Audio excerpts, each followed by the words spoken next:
کم ہمتی اور باطل کے سامنے خاموشی۔ یہ خطبہ امام علی علیہ السلام نے اس وقت ارشاد فرمایا جب اہل کوفہ کی کمزوری، باہمی اختلاف اور حق کے دفاع میں سستی عروج پر تھی۔ جنگ صفین کے بعد جب امام نے دوبارہ جہاد کی دعوت دی تو بہت سے لوگ دنیاوی عیش و آرام اور کم ہمتی کا شکار ہو چکے تھے۔ علامہ سید رضی رحمۃ اللہ علیہ کے مطابق یہ خطبہ اہل ایمان کے ضمیر کو جھنجھوڑنے والا پیغام ہے، جس میں امام نے کم ہمتی، غفلت اور دنیا پرستی کو ایمان کے زوال کی علامت قرار دیا۔ خطبے کا مرکزی موضوع کم ہمتی اور باطل کے خلاف بے عملی ہے۔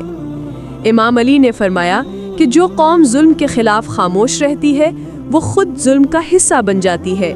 شرح نہج البلاغہ آیت اللہ ناصر مکارم شیرازی جلد 1۔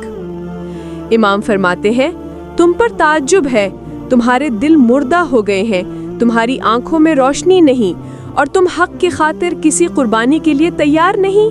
نہج البلاغہ خطبہ 20۔ اہم نکات۔ 1۔ غفلت اور بزدلی کا انجام۔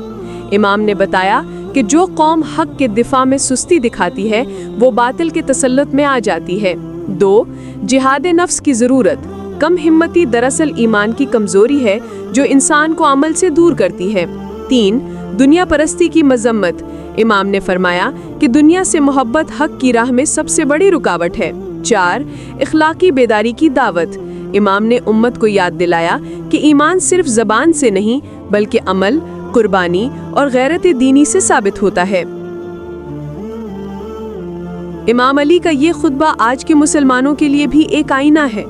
آیت اللہ مکارم شیرازی لکھتے ہیں کہ امام نے امت کو سکھایا کہ حق کے راستے پر خاموشی گناہ ہے اور ایمان کا تقاضا ہے کہ انسان ظلم کے خلاف آواز بلند کرے۔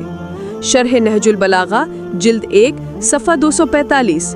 یہ خطبہ ہمیں یاد دلاتا ہے کہ ایمان، غیرت اور بصیرت وہ ستون ہے جن پر امت کی بقا قائم ہے۔